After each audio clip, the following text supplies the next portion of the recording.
নমস্কার বন্ধুরা, ডোনার রান্নাঘরে সবাইকে স্বাগত। আশা করছি সবাই ভালো আছেন। তো প্রতিদিনের মতন আবারও নতুন ভিডিও নিয়ে চলে এসেছি আপনাদের সাথে শেয়ার করব বলে। তো আজকে আমি যে রেসিপিটা শেয়ার করব সেটা হলো বাদাম পকোড়া বা মশলা বাদাম, এই নামে অনেকে চিনে থাকে। তাই আজকে আমি বাদাম পকোড়া বানাবো। ভিডিওটা শেষ পর্যন্ত দেখুন, আশা করছি সবাই ভালো লাগবে। এই বাদাম পকোড়া কিন্তু আমরা দোকানে অনেকে খেয়েছি প্যাকেটের মধ্যে, তাই আমি আজকের করব দোকানের মতন একদম মুচমুচে, খেতেও খুব সুন্দর হবে। তাই ভিডিওটা শেষ পর্যন্ত দেখুন। দেখুন, এখানে আমি 200 গ্রাম চিনে বাদাম নিয়ে নিচ্ছি, বেশ বড় বড়। কিন্তু এই বাদাম থেকে যেগুলো এবার পোকা ধরা বা খারাপ বাদাম সেগুলো আমি বাদ দিয়ে দেবো।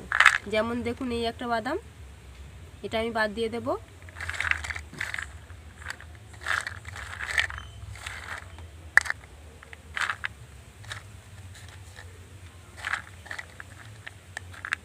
বাদাম থেকে আমি যেগুলো খারাপ বাদাম সেগুলো বাদ দিয়ে দিয়েছি। এবার আমি মশলাটা করে নেব মশলা বাদামের জন্য। দেখুন, আমি মশলা করার জন্য এখানে একটা বাটি নিয়েছি। এবার বাটিগুলোর মধ্যে সব মশলার উপকরণগুলো আমি দিয়ে দেবো। প্রথমে দিয়ে দিচ্ছি এমনি নুন, বিট লবণ দিয়ে দিচ্ছি, চাট মশলা দিয়ে দিচ্ছি। এখানে আমি সব মশলাগুলো হাফ চামচ করে দিয়েছি। আমি এখানে আমচুর পাউডারটা একটু বেশি এক চামচই দিচ্ছি, কারণ আমার কাছে জলজিরা নেই তাই। গোলমরিচ গুঁড়ো দিয়ে দিচ্ছি হাফ চামচ, কাশ্মীরি লঙ্কার গুঁড়ো দিয়ে দিচ্ছি 1 চামচ, ধনে গুঁড়ো দিয়ে দিচ্ছি হাফ চামচ। সবগুলো মশলার উপকরণ দিয়ে দিয়েছি। এবার আমি ভালো করে মিশিয়ে নেব।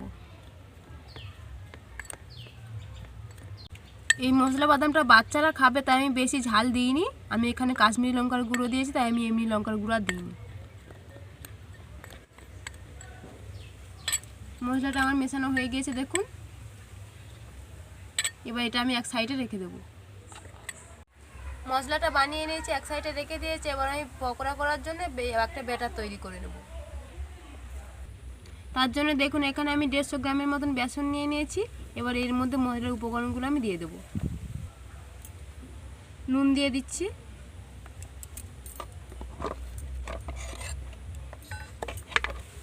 হলুদ দিয়ে দিচ্ছি, লঙ্কার গুঁড়ো দিয়ে দিচ্ছি, জিরে দিয়ে দিচ্ছি,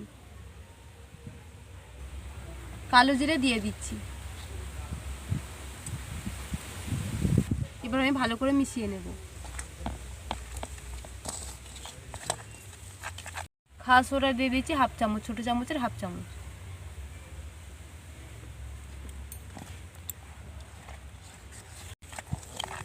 ভালো করে মিশিয়ে নিয়েছি। এবার আমি অল্প অল্প জল দিয়ে ফেটাতে থাকবো। জল দিয়ে বেসনটা মেখে নেব। প্রথমে অল্প অল্প জল দেব,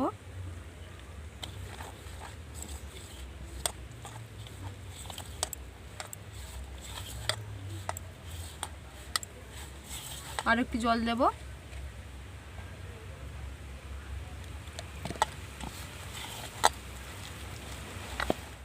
দেখুন, জল দিয়ে বেসনটা আমি মাখিয়ে নিয়েছি, খুব সুন্দর মাখানো হয়েছে। এবার আরেকটু আমি ভালো করে মাখিয়ে নেব। দেখুন, বেসনটা কিন্তু বেশি আমি পাতলা করে মাখাইনি, ঘন করে মাখিয়েছি। এবার আমি বাদামগুলো দিয়ে দেবো।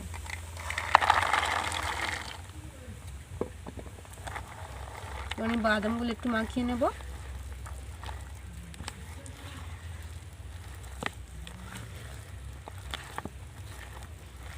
এখানে আমি 200 বাদাম নিয়েছি আর 200-র মতন বেসন নিয়ে নিয়েছি।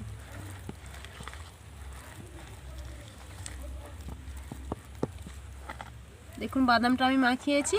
এবার আমি ওদিকে উনুনটা জ্বালিয়ে নেব পকোড়াগুলো করার জন্য। জ্বালিয়ে নিয়েছি, এদিকে আমার কড়া গরম হয়ে গেছে। আর কড়ার মধ্যে আমি তেল দিয়ে দেবো পকোড়াগুলো ভাজার জন্য।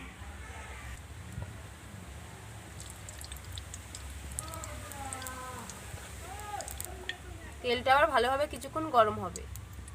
পুরো পকোড়াগুলো ভাজার জন্য তেলটা আমার খুব ভালোভাবে গরম হয়ে গেছে। আমি পকোড়াগুলো ভেজে নেব। আমি একটা একটা বাদাম দিয়ে দেবো। কড়াতে দিতে না দিতে কত সুন্দর ফুলে উঠছে।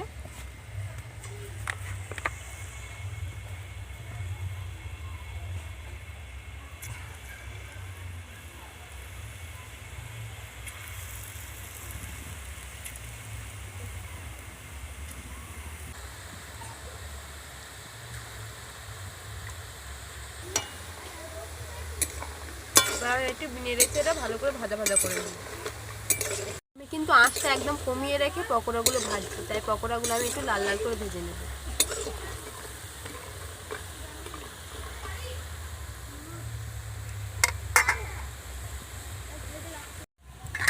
পকোড়াগুলো কিন্তু দেখুন খুব সুন্দর করে আমি লাল লাল করে ভেজে নিয়েছি। এবার আমি তুলে নেব।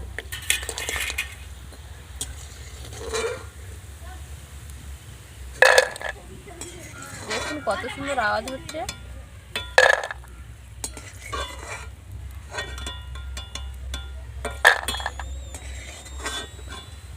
আমি পকোড়াগুলো তুলে নিয়েছি। এবার কিন্তু এই গরম অবস্থায় এই মশলাটা দিয়ে দিতে হবে পকোড়ার মধ্যে, তাহলে ভালোভাবে সব পকোড়ার গায়ে লাগবে। এবার আমি একটু নিয়ে গেছে এরকম পকোড়ার গায়ে লাগিয়ে দেবো।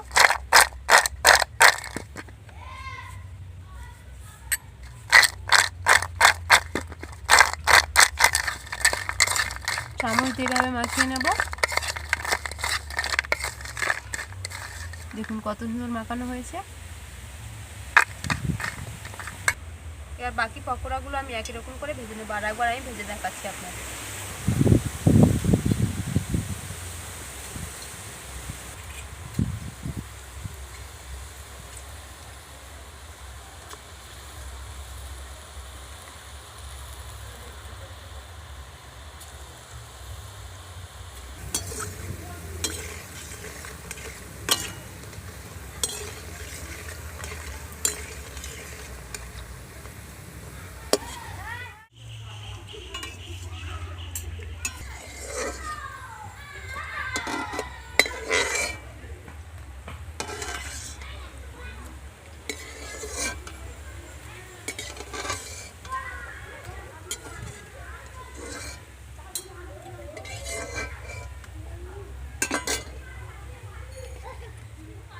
আর একবার ভেজে নিয়েছি। এবার আমি গামলার মধ্যে দিয়ে দেবো। আবার আগের মতন গরম অবস্থায় মশলা দিয়ে দেবো।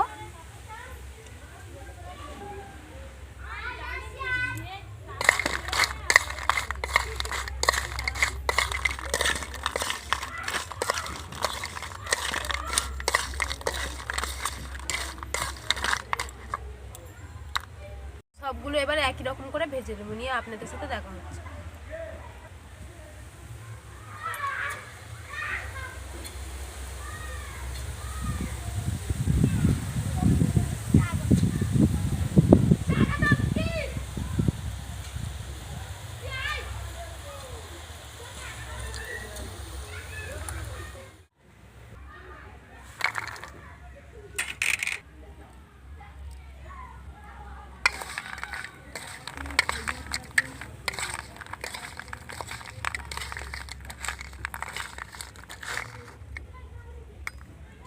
বন্ধুরা, আমার সব বাদামগুলো ভাজা হয়ে গিয়েছে। দেখুন কত সুন্দর হয়েছে। দেখুন কত সুন্দর দেখতে হয়েছে, একদম দোকানের মতন। দোকানের প্যাকেটে তো খুবই কম থাকে, কিন্তু বাড়িতে বানিয়েছি দেখুন কতগুলো হয়েছে। খুব অল্প খরচে আর খুব কমই উপকরণ দিয়েই কিন্তু বাদাম পকোড়াটা আমি বানিয়েছি। এবার আমি একটা ভেঙে দেখাচ্ছি কত সুন্দর হয়েছে। দেখুন আওয়াজটা শুনুন কত সুন্দর।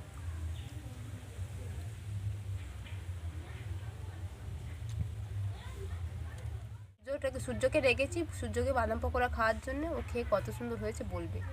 এগুলো কিন্তু বাচ্চাদের খুবই ভালো লাগে। এই বাদাম পকোড়াটা খেয়ে খুব ভালো লেগেছে। দেখলেন বন্ধুরা, বাদাম পকোড়া খেয়ে সূর্য কত খুশি হয়েছে। এরকম আপনারা যদি বাড়িতে বানিয়ে খান খুব সুন্দর হবে, একদম দোকানের মতন। আর ভিডিওটা যদি ভালো লেগে থাকে তাহলে একটা লাইক করবেন, শেয়ার করবেন। আমার চ্যানেলে নতুন অবশ্যই চ্যানেলটি সাবস্ক্রাইব করে পাশে থাকবেন। আর এরকম বাদাম পকোড়া করে কিন্তু আপনারা 6 মাস পর্যন্ত সংরক্ষণ করে রাখতে পারেন। এমন একটা পাত্রে রাখতে হবে যাতে হাওয়া না পায়, আপনারা অনেক দিন পর্যন্ত খেতে পারেন।